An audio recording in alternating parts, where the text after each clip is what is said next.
আমরা ভুল করেছি। সঠিক পথে, সঠিক উদ্দেশ্যে, সঠিক নিয়তে একটা মাদ্রাসা হবে এখানে। এখন কিন্তু মফিজ সাহেব নাই, মফিজ সাহেবের কর্তৃত্ব এখানে থাকবে না যদি উনি সুস্থি না হতে পারেন। ওনার যে বদনামগুলো আছে যদি উনি ক্লিয়ার না করতে পারেন এখানে আসতে পারবেন না উনি। আর উনি আসছেন এর ফলে তাকে আমি নাই পেবি তাদেরকে। আপনি এখনও চিন্তা করেন আমি কি এখানে থাকবো না চলে যাব।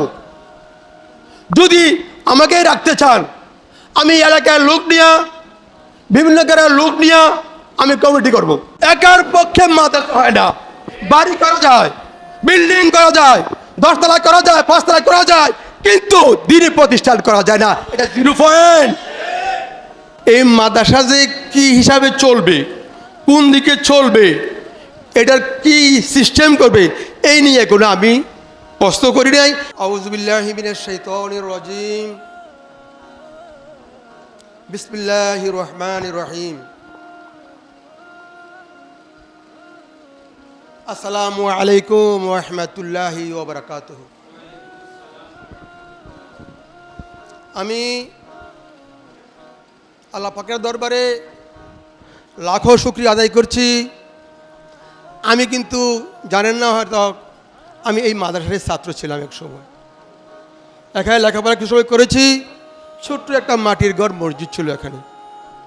আর আমার সন্তান এখন মনে হয় ফাজলে পড়েন, ফাজলে পড়তেছে। আর আমি একদিন ছোট্ট ছিলাম, আমার মেয়ে বাচ্চারা আছে অনেক ছোট্ট ছিলাম। আজকে বড় হয়েছি, মানুষ মুরব্বী বলে। আপনারা এখানে আমি যা দেখি অনেকেই আমাকে চিনেন, আমার পরিচয় দেওয়ার কোনো প্রয়োজন নাই।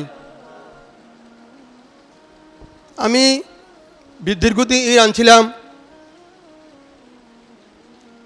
আমি কিছু গান হারিয়ে ফেলছি, হুজুরকে সম্মান দিই নাই। আসলে আমি গান হারিয়ে ফেলছি এখানে যা শুনেছি। আর আমি যে উদ্দেশ্যে আমি কর্ম করতেছি, আমি একটা কর্মের লোক, আমি পরিশ্রমের লোক আমাকে ইরানি বলে। আমি ইরান দেশে বহুদিন ছিলাম, আমার নাম মানুষ জানেও না, এই নামে আমি পরিচিতি। আমি এখানে আসলাম সুস্থ অবস্থায়। এখানে যা শুনলাম আমি কিন্তু এখন গান বলতে 0 পয়েন্ট দেখেছি। কিচ্ছু আমার নাই। আমি কি কমু, কোথায় যাবো, কি দিয়ে কথা কমু মুঠি। আমি কিন্তু একজন বক্তা শুরুকাল থেকেই। এই মাদ্রাসার বয়স করতাম আমি, সিগার বয়স। আমি স্কুল জীবন লেখাপড়া ল্যাবরেটরিতে ছাত্র। আমার বাবা ছিলেন একজন বুজুর্গ ব্যক্তি ছিলেন, দিনদার আল্লাহওয়ালা ছিলেন।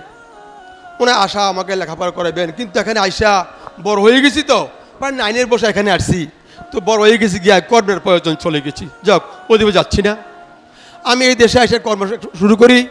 আমি ছিলেন কালীর বাজার ইরানি কাপড়ের দোকান, ইরানি বস্ত্রালয়। এইটাই এলাকার প্রথম ব্যবসা, প্রথম দোকান। আমার দেখায় একটা বাতি দিয়েছি, হাজারো বাতি হয়েছে, কিন্তু আমি সেই ইরানি এখন বেঁচে আছি ইরানের নীতি নিয়ে। আমার নীতিতে অনেকে পছন্দ নাও করতে পারে। আমি তো মানুষ, ভুলেই আমার জীবন, আমি কোনো ভুলে উঠতে নই।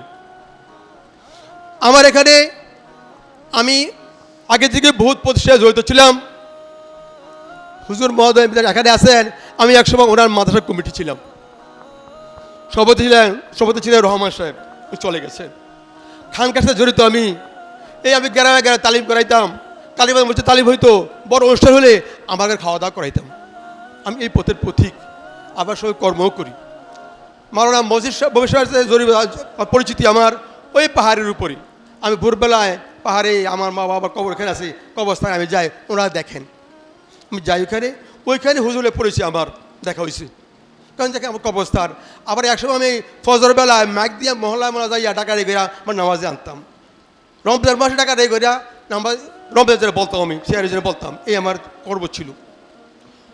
যাই হোক, আগে আসি আমি এখন যা দেখলাম, যা শুনলাম, হুজুরে পড়েছি আমার অনেক দিন। আমি কর্মের ফাঁকে হুজুরের সাথে যোগাযোগ রাখি। আমি আমার কর্ম নিয়ে ব্যস্ত। হুজুর শুনলাম, হুজুর একদিন আমাকে ফোন করে বললেন, আমি তো একটা কাজ করে যাচ্ছি, একটা মাদ্রাসা করবো। তবে আপনি কথা কীভাবে করবেন?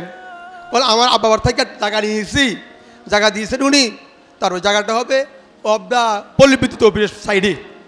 আমি বললাম ঠিক আছে, যদি আপনি পারেন করেন।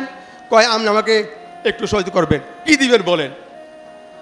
ডাইরেক্ট বললাম ঠিক আছে, আমি যখন বলছিও যখন আমি শরিক হবো।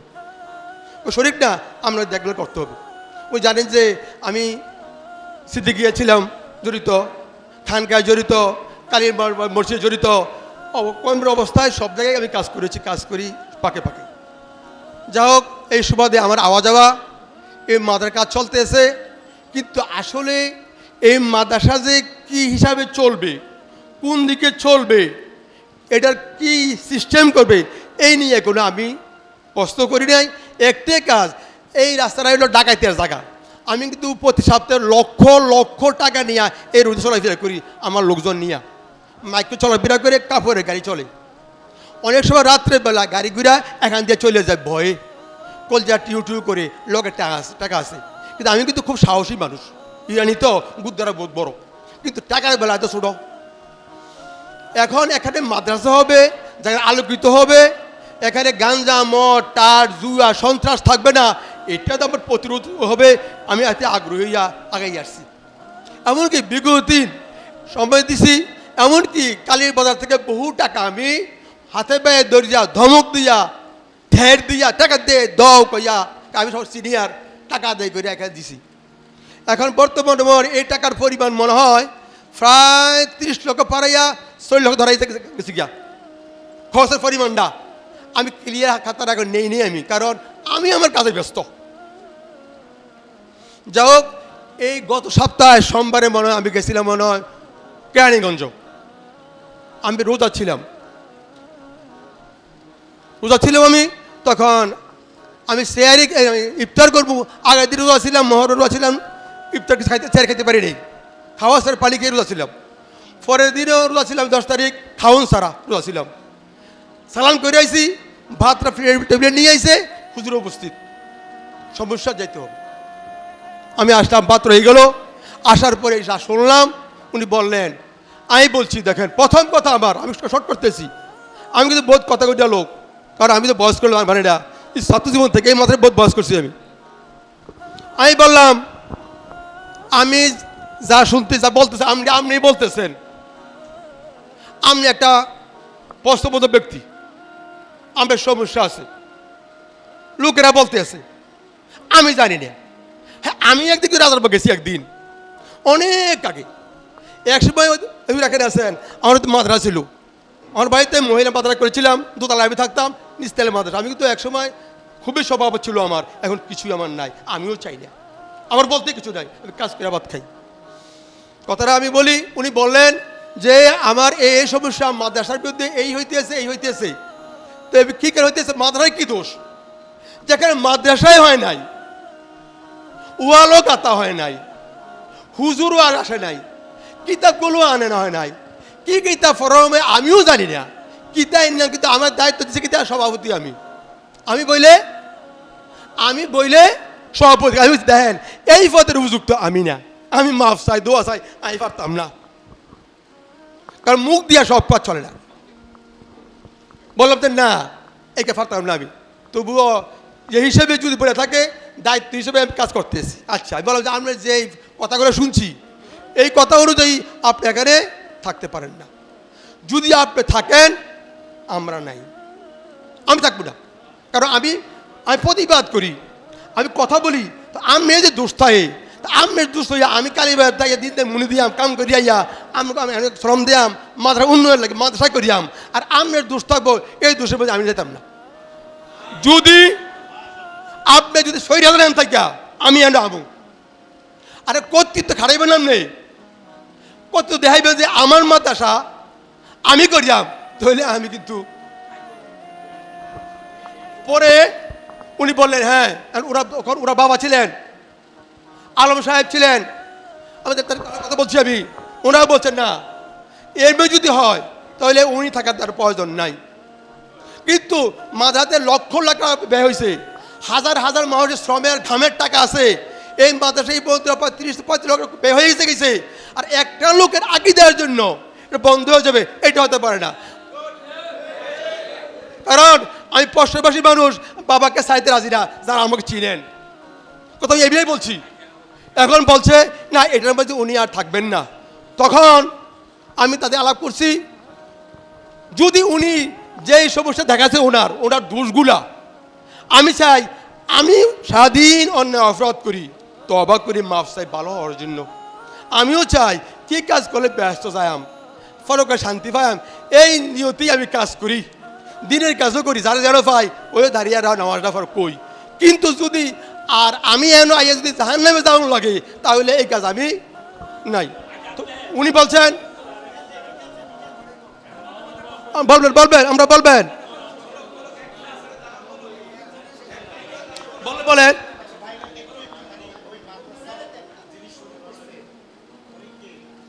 ওনার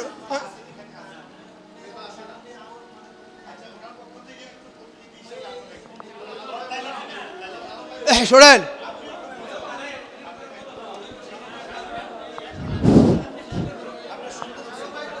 শোনেন, আসলে কথা সবাই বলতে হয় না। আর আমি এমনি আজ আইসি না, আমার সবার দাম আছে, দোয়াটা বন্ধ, কাল তো বন্ধ ছিল আমার, আমি হিসাবপাতি করি।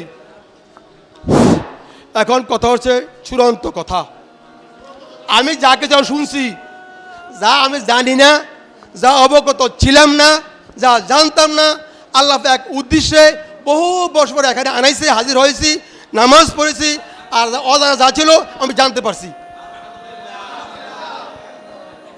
আমি হুজুর আমাকে সবাই একটু আমি চলে যাবো,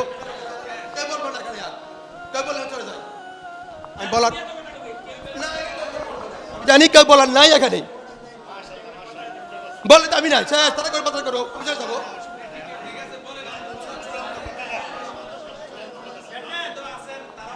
যদি আমার কথা না মানে, আমি মনে করি তারা কিছু বলেন নাই, আরো মাথা তারা নয়, শ্রম আমি দিছি, টাকা দিয়ে আমি আনতেছি, অনুরোধ মানুষে করতেছি, আমি তো ফাউরি কেন, হাত গড়ি কেন?